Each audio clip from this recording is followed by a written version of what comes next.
अस्सलाम वालेकुम फ्रेंड्स, आप देख रहे हैं टैक्स दोस्ती एफबीआर अपडेट्स। हम सेशन 2 सीजन 4 के साथ हैं। हम हैं आपके टैक्स दोस्त और टैक्स होस्ट। मैं हूं एडवोकेट एंथनी विलियम्स लाहौर से, और मैं हूं तनवीर आसिफ FCA इस्लामाबाद से। सबसे पहले तनवीर और मैं आपको थैंक करना चाहेंगे जो सेशन 1 हमारा लास्ट वीक हुआ था। आप लोगों ने बहुत ज्यादा पसंद किया। सवाल पूछ रहे हैं टैक्स दोस्ती फैन के, जो सर प्राइज मैं जीतूंगा ये एफबीआर की जो आप लास्ट टाइम बात कर रहे थे, लॉटरी मेरी निकलेगी तो ये टैक्स फ्री होगी 1 मिलियन या मुझे टैक्स देना पड़ेगा? Very good and intelligent question. तो FBR जब पे कर रहा है और गवर्नमेंट के खजाने से जब भी आपको कोई चीज मिलेगी वो टैक्सेबल रहेगी। तो हाँ, government is a withholding agent. बिल्कुल ऐसे। Obviously government withhold. हाँ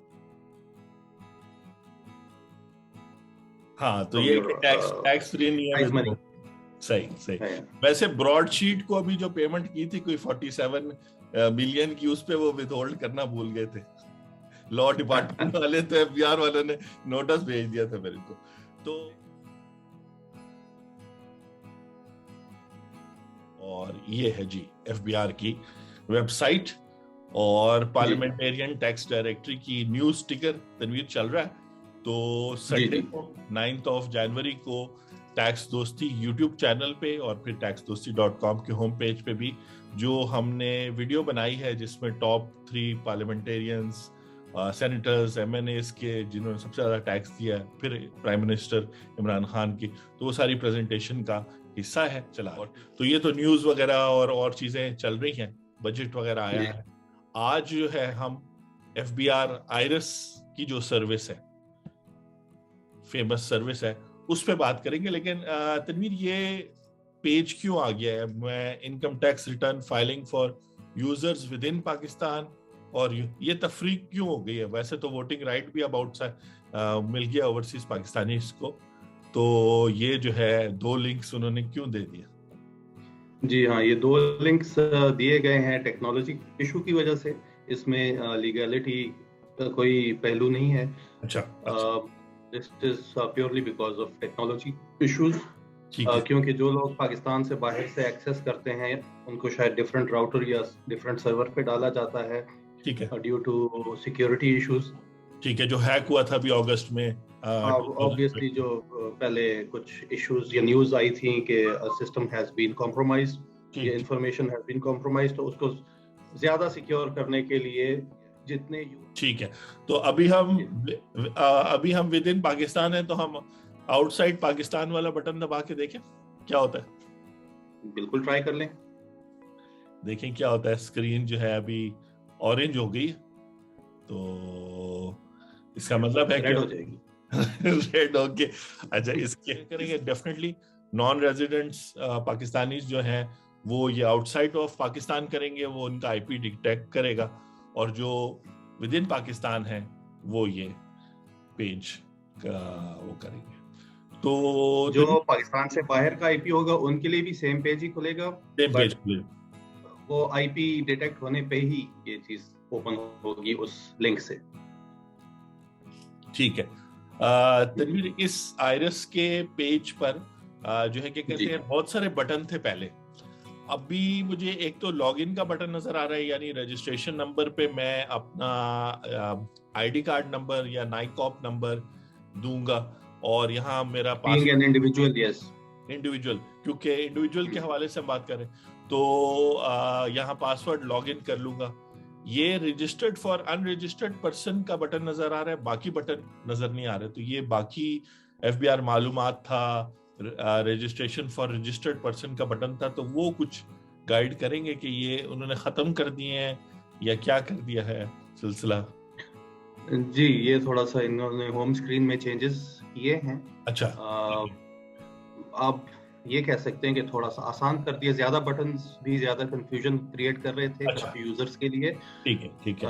अब आप देख रहे हैं कि आपके लेफ्ट हैंड साइड पे जो आपका ऑलमोस्ट इंडिगो या पर्पल कलर का सेक्शन है, अच्छा ये वाला, इसके अंदर आपको कुछ टैब्स नजर आ रहे होंगे।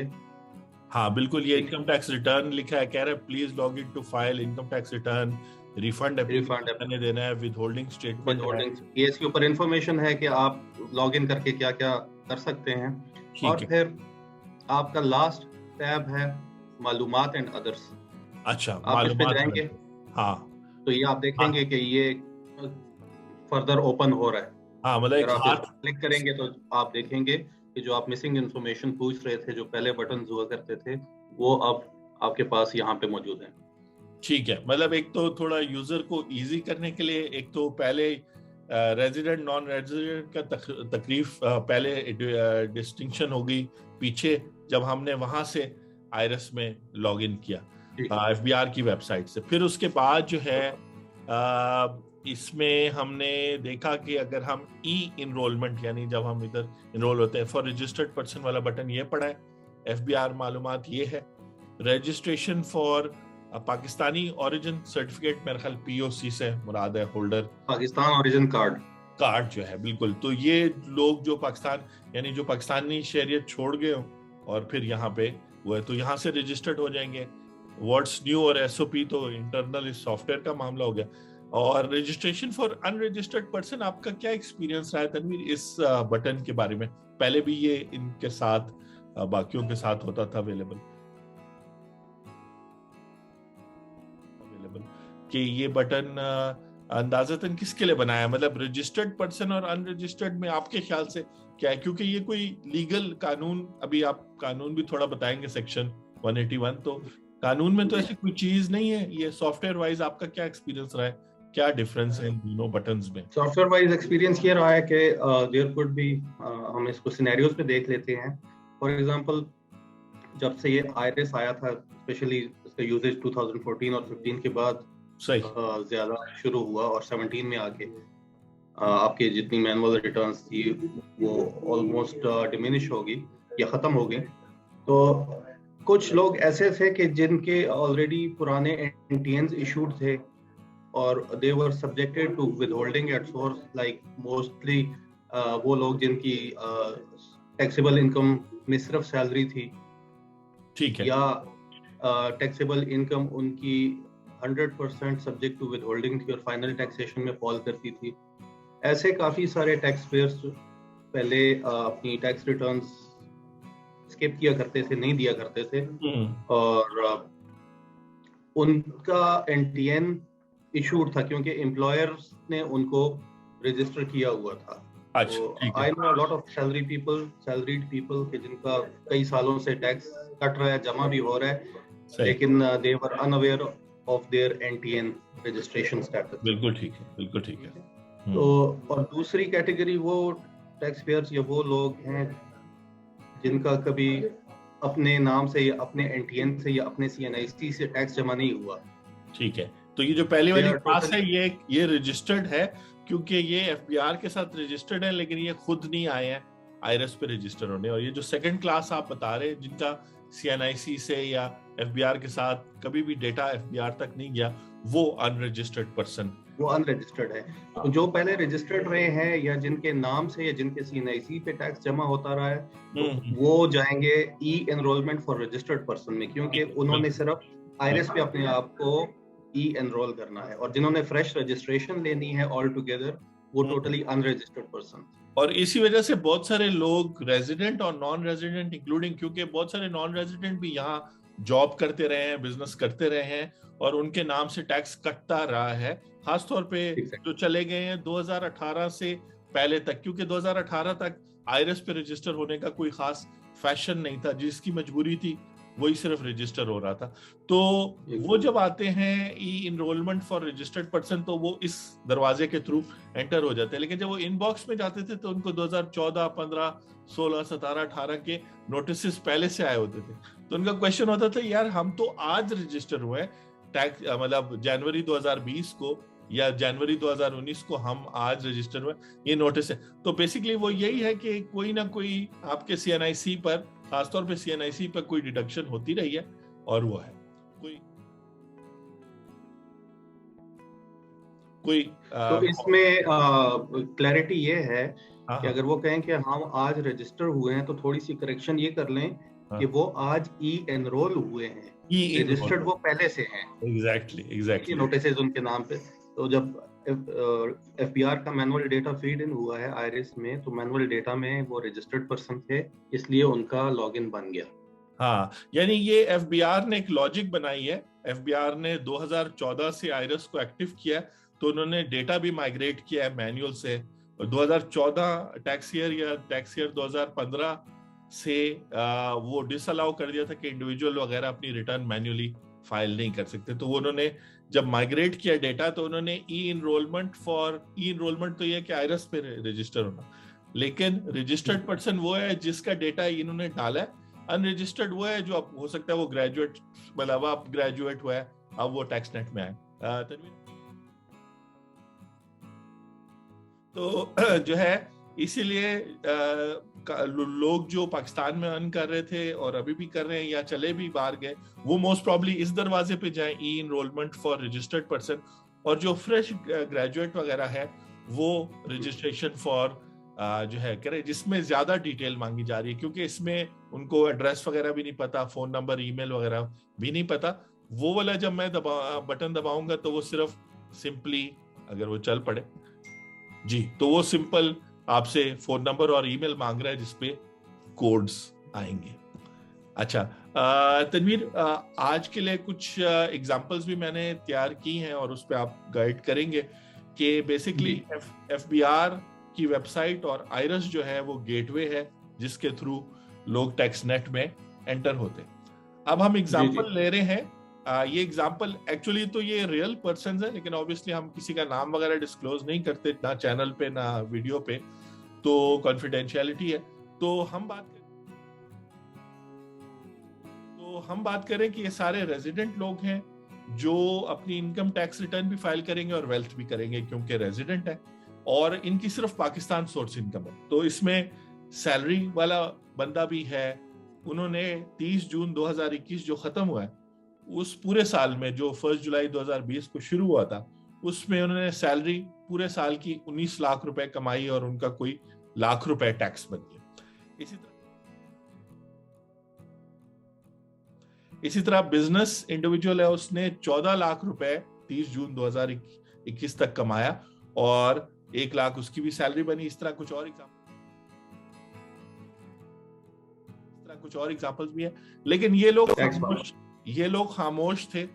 ये लोग, और इनका मैं बता दूं कि समझे कि ये रजिस्टर्ड पर्सन है, ये प्रीवियस ईयर्स में या इस साल में भी इनके एम्प्लॉयर ने इनसे टैक्स डिडक्ट करके वो कर दिया, और ये इस इंप्रेशन में है कि हमारा तो टैक्स सैलरी वाला इस इंप्रेशन में कि टैक्स डिडक्ट हो गया तो मुझे रिटर्न फाइल करने की जरूरत नहीं है। तो 15 अक्टूबर की डेट भी खत्म हो गई है, लास्ट डेट ऑफ फाइलिंग जो थी, और अब ये खामोशी से बैठे।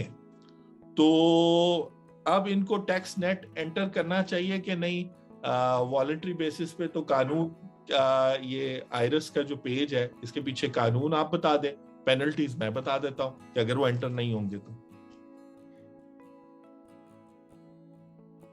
बेसिकली ये जो सेक्शन 181 है, ये जो रजिस्ट्रेशन 181 जो है रजिस्ट्रेशन का सेक्शन है, पूरा चैप्टर है रजिस्ट्रेशन का, जिसके अंदर ये कुछ सेक्शंस है। बिल्कुल सही जी जी। तो उसके अंदर ये क्लियरली लिखा हुआ है कि every tax payer shall apply in the prescribed form and in the prescribed manner for registration. तो टैक्स पेयर, तो जिससे भी टैक्स काट रहा है वो टैक्स पेयर ही है, जिसकी इनकम टैक्सेबल है वो टैक्स पेयर ही है। बिल्कुल सही। अब ये मैंडेटरी है कि हर टैक्स पेयर 181 सेक्शन के अंदर जो उसका रजिस्ट्रेशन फॉर्म है वो फिल करेगा। और क्योंकि अब गेटवे आपकी बात के आइरिस है और एफबीआर के साथ कम्युनिकेशन का जरिया सिर्फ आइरिस है, तो आइरिस के ऊपर लॉग इन करके ही रजिस्ट्रेशन की जा सकती है। बिल्कुल ठीक है। और 181 यही कह रहा है कि हर बंदा खुद से रजिस्टर हो सकता है। और हम सिर्फ आज इंडिविजुअल्स की बात कर रहे हैं, एओपी और कंपनी के हवाले से किसी और दिन टेकअप करेंगे। तो ये गेटवे है, और अगर मेरे केस में ये बिजनेस इंडिविजुअल से टैक्स कट गया तो ये ई इनरोलमेंट फॉर रजिस्टर्ड पर्सन में जाके क्लिक करेगा और अपनी सारी डिटेल्स देगा ये जो मांगी जा रही है। और इसके पीछे सेक्शन 181 है, और सेक्शन 181 में तनवीर कमिश्नर भी जो है अगर उससे लगे किसी बंदे को जबरदस्ती भी रजिस्टर करवा सकता है? जी, कमिश्नर की पावर्स हैं कि अगर उसकी जुरिस्डिक्शन में कोई उसके पास ऐसी इंफॉर्मेशन आती है किसी इंडिविजुअल के बारे में कि जिसकी इनकम टैक्सेबल है या उसकी एक्टिविटी टैक्सेबल है और वो टैक्स इवेड कर रहा है या रिपोर्ट नहीं कर रहा, तो वो उसको कंपलसरी रजिस्टर भी कर सकता है थ्रू अ नोटिस। ठीक है, और ये नोटिस उन लोगों को जा सकता है जिनसे टैक्स डिडक्शन हुआ है साल ब साल और वो अभी भी टैक्स नेट का ऐसा नहीं है, तो कमिश्नर ये पावर यूज करके उनको नोटिस भेज सकता है कि आप रजिस्टर हो जाए। जी बिल्कुल। और नॉर्मली इस रजिस्ट्रेशन प्रोसेस के लिए रूल्स डिफाइन किए गए हैं जो इंडिविजुअल्स के लिए और कंपनीज और एओपीज के लिए अलग अलग बताए गए हैं। उस रूल में जो रजिस्ट्रेशन की रिक्वायरमेंट्स हैं, जो डॉक्यूमेंट्स रिक्वायर्ड होते हैं, तो उनका जिक्र है, तरीकेकार किस तरीके से किया जाना है उसका जिक्र है। बिल्कुल सही। वो जो जैसे आप टैक्स ऑफिस जिसको कहते हैं एनटीएन सेल जो जाते हैं हम, तो उन्होंने पोस्टर लगाए होते हैं जी ये डॉक्यूमेंट्स ला दें, ये कर दें, तो ये सारे इनकम टैक्स रूल 2002 में गिवन है जिसका ताल्लुक है। तो बेसिकली ये जो एक्टिविटी गवर्नमेंट हमसे करवा रही है, यहाँ सामने जो आयरस है, ये इसमें लॉ में इसका पूरा चैप्टर है, सेक्शन है जहाँ पे वो बात करें। तनवीर, ये जो सैलरीड पर्सन है, बिजनेस इंडिविजुअल है, ये प्रॉपर्टी वाला है, जो प्रॉपर्टी वाले ने तकरीबन 13 लाख रुपए कमाया तो उसने उसका भी साल का 1,05,000 टैक्स बना। ये सारे बैठे हैं कि यार देखा जाएगा, रिटर्न फाइल करने की जरूरत नहीं है, ये इनका पहला साल है टैक्स ईयर 2021। तो मेरा इनको ये कहना है कि पेनल्टीज ये कहती हैं आसान जुबान में कि पहले साल में, यानी ये इस साल बैठे रहे, रिटर्न का टाइम तो गुजर गया, तो सैलरीड वाले को तो 5,000 रुपए टैक्स लग जाएगा अपनी इनकम टैक्स रिटर्न फाइल ना करने के लिए, और 1 लाख पेनल्टी लग जाएगी, उसको। वो जो 1 लाख, उसका 1,05,000 बन रहा है 19 लाख पे, वो तो उसने पे करना है, वो तो कहीं नहीं जाएगा। वो तो जब वो रिटर्न फाइल करेगा तो आयरस भी, जब वो आयरस में 19 लाख सैलरी में डालेगा तो आयरस एक टैक्स ईयर 2021 के हिसाब से 1,05,000 उसका टैक्स बना दे। उस पे जो पेनल्टी है वो तकरीबन 5,000 रुपए इनकम टैक्स फाइल करने की पहले साल में होगी, यानी कि जून 2022 तक 5,000। लेकिन 1 लाख रुपए वेल्थ स्टेटमेंट की पेनल्टी होगी, तो 1,05,000 गवर्नमेंट के और बन गए अगर वो खामोशी से बैठा रहा पूरा साल भी, लेकिन टैक्स डेट, ड्यू डेट जैसी खत्म हुई है तो उसके लिए।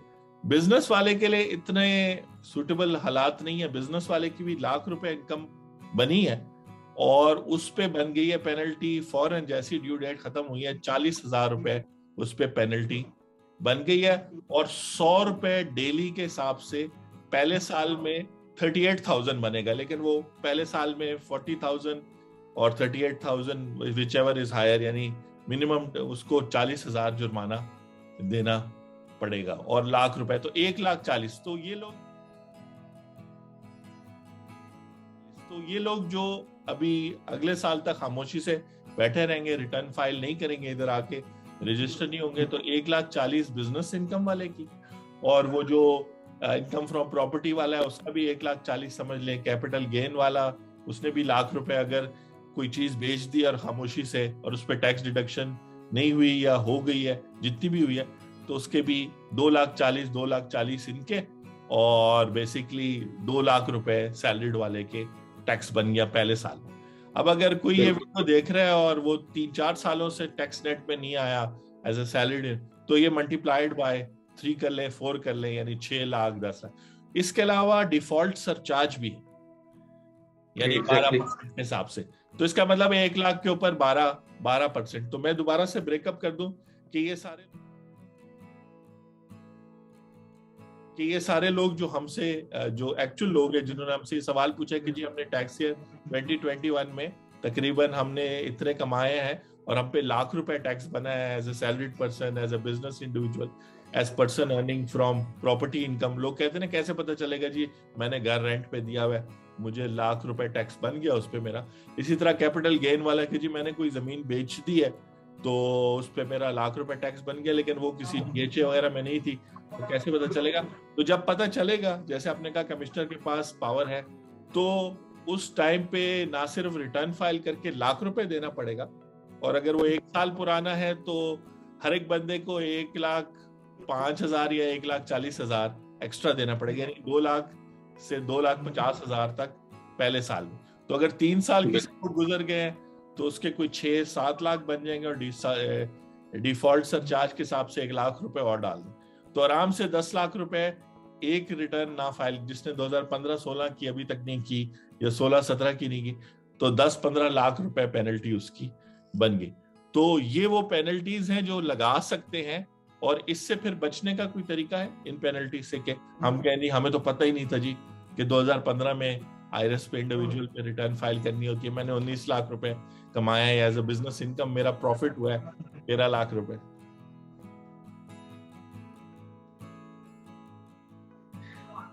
बचने के तरीका यही है कि आप जल्द से जल्द अपनी ओवरड्यू रिटर्न्स फाइल करें नोटिफाइड होने से पहले। हाँ सही। 2021 के लिए थोड़ी सी आई थिंक उन्होंने उनके जो सॉफ्ट कॉर्नर था एफबीआर का, वो तकरीबन खत्म होता जा रहा है। 2017, 18, 19 इनके लेट फाइलर्स को अभी तक इतना पिनलाइज नहीं किया गया, और जहां पिनलाइज किया भी गया है वहां पे वो अपील लेवल पे कहीं ना कहीं उनको फेवर मिल जाता है। सही है, सही सही। तो लेकिन अब 2021 से ये एक क्लियर स्टांस है कि इन्होंने पेनल्टीज के रेट्स भी कर दिए हैं, इनहांस कर दिए हैं, ठीक है, और कंडीशंस भी सख्त कर दी हैं, क्योंकि पिछले 4-5 साल से एफबीआर ने और गवर्नमेंट ने काफी कोशिशें की हैं कि लोगों को इस चीज पे कायल किया जाए और एजुकेट किया जाए मुख्तलिफ चैनल्स के जरिए कि वो अपनी टैक्स फाइलिंग टाइम पे करें। और अब जो है गवर्नमेंट इस चीज को स्ट्रिक्टली पुश करना चाह रही है कि लोग थोड़ा सा डिसिप्लिन्ड अप्रोच के साथ इसको यूज करें, अपने एसेट्स को और अपनी इनकम को प्रॉपर्ली डिक्लेयर करें, टाइमली डिक्लेयर करें। तो ये पेनल्टीज इसलिए अब थोड़ी सी सख्ती से इम्प्लीमेंट की जाएंगी। ठीक है, तो जो लोग जिन लोग आईआरएस में जब रजिस्टर होते हैं, चाहे वो अनरजिस्टर्ड पर्सन थे या रजिस्टर्ड पर्सन के तौर पे, और वो इनबॉक्स में जाते हैं और उनको ना सिर्फ 1144 के नोटिस आए होते हैं कि जी 2017, 18, 19 की रिटर्न फाइल करें, उनको 182 का भी साथ में पेनल्टी का नोटिस आया होता है। और ये जो पेनल्टीज मैंने बताई हैं, या जो अब आप एफबीआर, चूंकि आप इस्लामाबाद में बैठे हैं, एफबीआर की आप एक माइंडसेट समझ रहे हैं, क्या वो सीरियस हो रहे हैं कि जिनको 182 का हमने नोटिस भेजा वो ऑलरेडी ये वायलेशन कर चुके हैं? क्योंकि 2017 की रिटर्न अगर 2020 में या 21 में उन्होंने उनको भेजा है कि आप अपनी 2017 की रिटर्न फाइल करें और साथ में 182 का नोटिस भी भेजा है, तो इसका मतलब है उसके 3 साल 4 साल गुजर गए। और वही फार्मूला कि अगर ₹1,00,000 है तो उसके 1 मिलियन बन गए हैं 4 से 5 साल अगर गुजर, और उसको वो इन्फोर्स कर सकते हैं। जब वो इन्फोर्स करेंगे तो नोटिस भेज देंगे ₹10 लाख का, और फिर आपको पेमेंट करनी पड़ेगी या अपील करनी पड़ेगी कमिश्नर इनलैंड रेवेन्यू अपील को। ऐसा ही है तनवीर, अपील करनी पड़ेगी। ऐसा ही है, बिल्कुल ऐसा ही है। और उसमें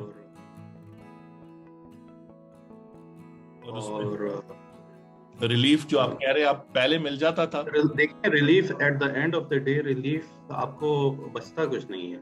आज वो कहते हैं ना, स्टिच इन टाइम सेव्स 9, तो बिल्कुल इस सिनेरियो में फिट इन बैठता है, क्योंकि अगर आज आप टैक्स दे भी चुके हैं ऑलरेडी, क्योंकि ज्यादातर केसेस में, स्पेशली सैलरीड केसेस में, बिजनेस की बात नहीं करते, लेकिन सैलरीड केसेस में ज्यादातर आप सिर्फ टैक्स विदहोल्ड हो चुका है, गवर्नमेंट को मिल चुका है, आपने सिर्फ उसको रिपोर्ट नहीं किया, अपने टाइम पे मिल चुका है, जो सा भी टैक्स ईयर था उस टाइम पे मिल चुका है। तो जब आप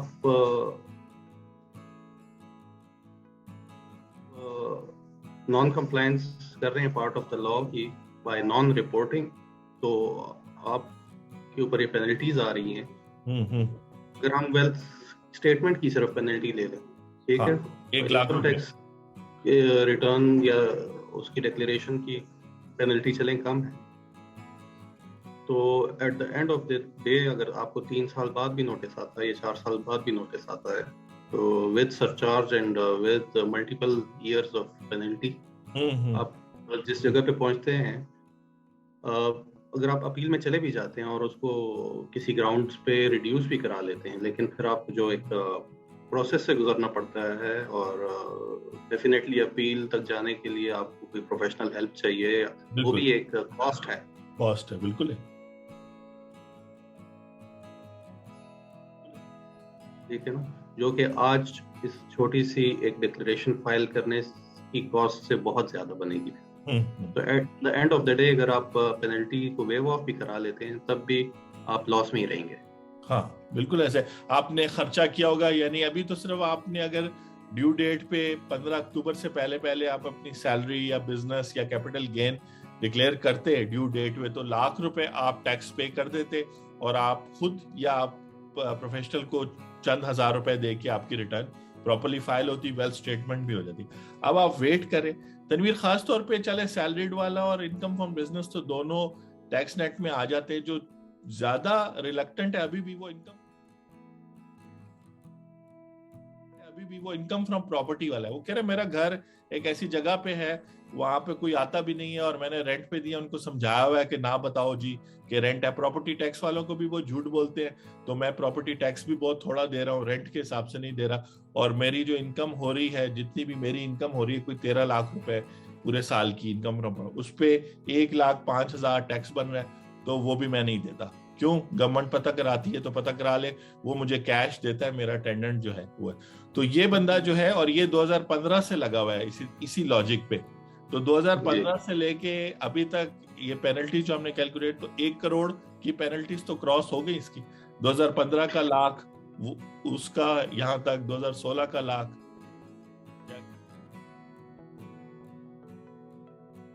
क्या ख्याल? देखिए आप, अब हम इतना ये है तो पेनल्टी का section 182 as a deterrent use होता है। हम उसको इतना मल्टीप्लाई नहीं कर सकते, क्योंकि मैंने आपको कहा कि मे बी 2017, 18, 19 तक एफबीआर के पास सॉफ्ट कॉर्नर है। लेकिन ये 20 में और 21 में आप ये थोड़े से सीरियस हैं पेनल्टीज इंपोज करने में। तो let's look at the current year scenario only. ठीक है, अग्रीड कि हाँ, मतलब तो 2021 करोड़ तक बात ले जाके आप लोगों को डराए नहीं। हाँ, अच्छा ठीक है, सही है, घबराना नहीं है। घबराना ना। आपने पर्टिकुलरली बात की प्रॉपर्टी इनकम वाले की, और वो भी प्रॉपर्टी इनकम ऐसी कि जिसके पास शायद एक ही यूनिट है, सिंगल यूनिट, छोटा सा घर है जिसने। अगर देखिए उसकी टैक्स फाइल करने की, इनकम टैक्स रिटर्न फाइल करने की कंडीशन में अगर वो फॉल कर रहा है, who should file a return, ठीक है, अंडर द लॉ। हाँ बिल्कुल। जो जिसके पास टैक्सेबल इनकम आ रही है, अगर वो टैक्सेबल इनकम शो नहीं कर रहा, फॉर एग्जांपल आप कह रहे हैं वो झूठ बोल रहा है कि मैंने रेंट पे नहीं दिया हुआ, मतलब तो अगर वो बाकी कंडीशंस में फॉल कर रहा है जिसमें उसके पास वो एक सर्टेन वैल्यू की, सर्टेन साइज की प्रॉपर्टीज, उसका भी जिक्र है, बिल्कुल सही, ठीक है, ये आपके पास इस साइज की प्रॉपर्टीज वो रूरल एरिया में इस साइज की और अर्बन एरियाज में, म्यूनिसिपल एरियाज में इस साइज की, तो तब भी अगर आपकी और कोई इनकम नहीं भी है तब भी आपने डिक्लेरेशन डालनी है। मतलब सिर्फ अगर एसेट होल्ड भी कर रहे हैं 5, तो अगर वो आदमी कहता है कि मैं जी फाइल इसलिए नहीं कर रहा कि मैं इनकम शो नहीं कर रहा और मेरी इनकम नहीं है, तो मैं, लेकिन अगर वो साइज की प्रॉपर्टी होल्ड कर रहा है तो definitely he is liable to file a return. 5 मतलब ज्यादा अगर, हाँ बिल्कुल सही। हाँ, तो वो फिर इस चीज में वो फॉल कर जाता है कि उसके ऊपर लायबिलिटी है टैक्स रिटर्न फाइल करने की, इवन दो कि अगर वो इनकम नहीं भी शो करना चाह रहा, बिल्कुल, तो जीरो इनकम के साथ भी उसने रिटर्न फाइल करनी है। और अगर रिटर्न फाइल नहीं कर रहा और एफबीआर उसको नोटिस भेज देता है कि वी हैव द इंफॉर्मेशन कि आपके पास इस साइज की प्रॉपर्टी है जो आपके नाम पे रजिस्टर्ड है और अकॉर्डिंगली आपको टैक्स रिटर्न फाइल करनी चाहिए, तो वो उसको पेनलाइज कर सकते हैं। अच्छा तनवीर, आखिरी बात करूंगा और इसको वाइंड अप करेंगे। थैंक यू वेरी मच कि आपने आज टाइम दिया, और अगले शो पे जो बात करेंगे उस पे आते हैं। लेकिन मैं एक इंटरेस्टिंग सिनेरियो आपके सामने रखता हूँ कि पाकिस्तानी माइंडसेट का, पाकिस्तानी टैक्स पेयर का माइंडसेट का एफबीआर को पता था। तो अब आप देखिए ये जितने भी हैं, और मैं आपको सैलरीड का और ये कैपिटल गेन वाले की बात करता हूँ कि सैलरी वाले ने 19 लाख रुपए कमाए टैक्स ईयर 2021 में, और टैक्स ईयर 2022 में 22 में वो जाके उसने 19 लाख में गाड़ी ले ली। आपको पता है आजकल गाड़ी 19 लाख की गाड़ी, जब वो 19 लाख की गाड़ी ले गया ना, तो उस पे एज ए नॉन फाइलर, क्योंकि वो फाइलिंग तो कर नहीं रहा, उससे 1.5 लाख रुपए जो है ना वो टैक्स कट जाएगा।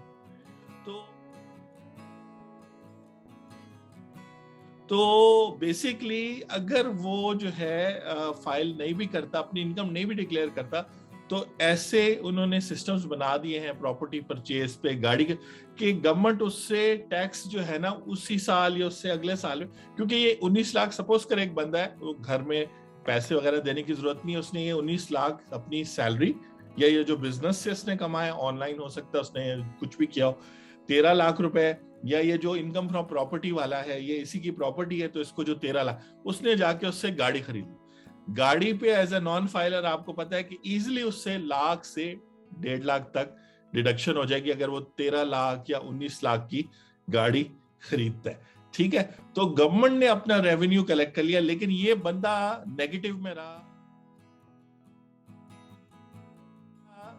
में रहा, इसने अपने पे लाइबिलिटीज बना ली, टैक्स रिटर्न फाइल नहीं की, नॉन फाइलर नहीं हुआ। अच्छा, जब इसने ये गाड़ी खरीदी तो इसको नोटिस भी आ गया। आपको पता है नया जो सिस्टम है कि विद इन जो नॉन फाइलर होंगे उनको नोटिस, क्योंकि ये कैश वैसे तो नहीं पड़ा रहेगा, वो इसको किसी तरह यूटिलाइज करेगा। उसने कोई फंक्शन किया बड़ा 15-16 लाख रुपए का, उस पर 5% जो है फंक्शन के पर एडवांस टैक्स कट गया, उसने बच्चे की तालीम करवाई। तो गवर्नमेंट ने ऐसे सिस्टम्स बना लिए हैं जहां आपसे टैक्स भी डिडक्ट हो जाता है। और अगर फिर इस सारे सिनेरियो में अब आप क्या कहते हैं वो लोग जो एंटर नहीं हुए टैक्स नेट में, जिनके लिए आज हमने ये वीडियो बनाई है? तो उनके लिए एक मुखलिसाना एडवाइस यही है कि वो जल्द अज जल्द अपना टैक्स फाइलिंग सिस्टम को समझें, उसकी इम्पोर्टेंस को समझें, और जल्द अज जल्द अपने आप को रजिस्टर कराएं या एनरोल कराएं और अपनी टैक्स रिटर्न्स फाइल करें इससे पहले कि FBR उनको नोटिफाई करे। ऑल्दो के they are subjected to penalty, लेकिन अगर इवन दो वो नोटिस आने से पहले फाइल भी कर लेते हैं तो they can make a plea to some extent, और शायद वो अपना पेनल्टीज से जान छुड़ा सके। बिल्कुल, अगर वो वॉलंटियर बेसिस 181 सेक्शन के तहत, जहां आपने बताया वो वॉलंटरी इस पेज पर आके ई रजिस्टर्ड या अनरजिस्टर्ड डिपेंडिंग जो भी है हो जाए, तो वो पेनल्टी वाला डिफेंस ले सकते हैं अगर उनको पेनल्टी लग गई है, और अगर नहीं भी लगी तो पेनल्टी उन्होंने फिर प्रोएक्टिवली जो है ना सेव कर ली। तो चले, अच्छी बात हो गया, गुड, जबरदस्त। तनवीर, FBR अपडेट्स का मकसद ये है कि हम पेज पर आकर बात करें वो सारी बातें जो जानना जरूरी है। और अगले शो के लिए आप जैसे आप सब लोग जानते हैं तनवीर चार्टर्ड अकाउंटेंट हैं, और चार्टर्ड अकाउंटेंट्स जो होते हैं खासतौर पे फेलो, जिस तरह सीनियर चार्टर्ड अकाउंटेंट है तनवीर, सीनियर पार्टनर भी हैं फर्म में अपनी, तो आरबी में SSG ग्रुप जो होता है वो एक एलीट ग्रुप होता है, इसी तरह अकाउंटेंट्स में चार्टर्ड अकाउंटेंट्स एक एलीट ग्रुप होते हैं। तो टाइम तनवीर का बड़ा वैल्यूबल है। तो अब आपसे 20 जनवरी 2020 के बाद 2022 के बाद बात होगी, और हम बात करेंगे तनवीर जो टैक्स दोस्ती के पेज पर लेटेस्ट केस लॉज आई हैं वो जी पे हम आपसे ओपिनियन लेंगे कि ये जो जजमेंट आई है इसमें टैक्स पेयर को क्या फेवर हुआ है, और टैक्स पेयर की ऑब्लिगेशंस क्या थी इसलिए उसको क्या फेवर हुआ, और इस तरह की कुछ और बातें करेंगे। अगर आप लोग भी डाउनलोड करना चाहते हैं